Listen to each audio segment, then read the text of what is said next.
On a calm, misty morning, a lone fisherman, with a weathered yet gentle face, drifted peacefully in his small wooden boat. The lake was a mirror of the soft, ethereal dawn, painted in hues of orange and lilac.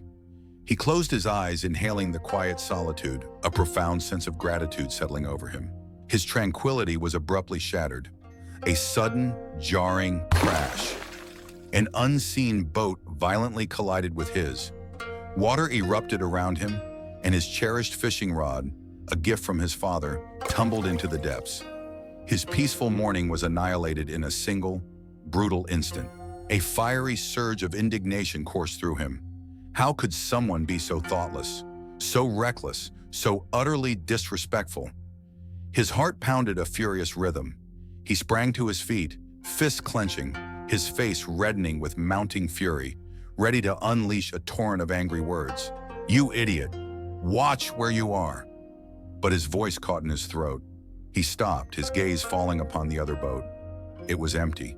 Completely, utterly empty. It had simply come loose, carried by the lake's gentle current, an innocent vessel adrift.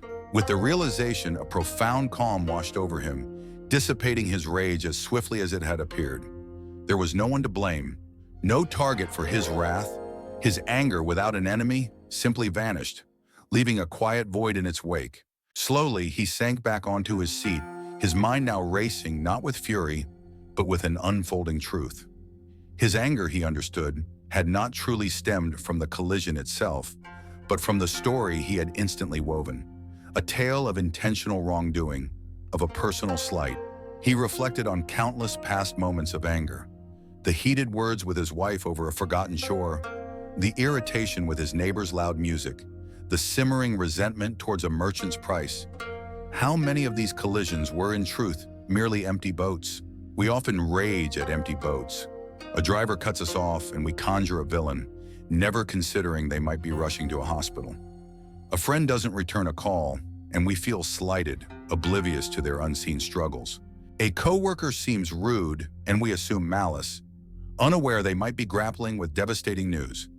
We instinctively populate these empty boats with villains, convinced they are out to get us or intentionally cause us harm.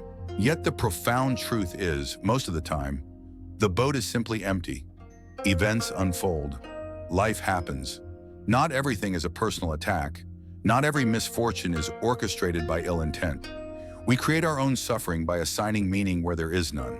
A soft smile touched the fisherman's lips, the first genuine one that morning.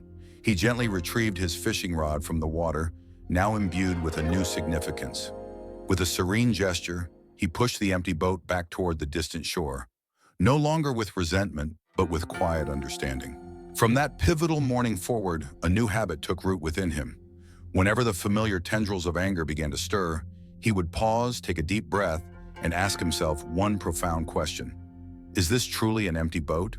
More often than not, the answer was a quiet, resounding yes.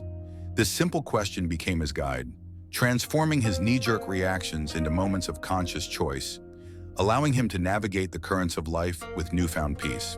Before you allow anger to steal your inner peace, to disrupt the quiet solitude of your own journey, take a moment. Ask yourself, are you truly raging at a person or merely at an empty boat, adrift in the vastness of circumstance? Choose the path of understanding over the tempest of anger. Choose the serenity of peace over the turmoil of conflict.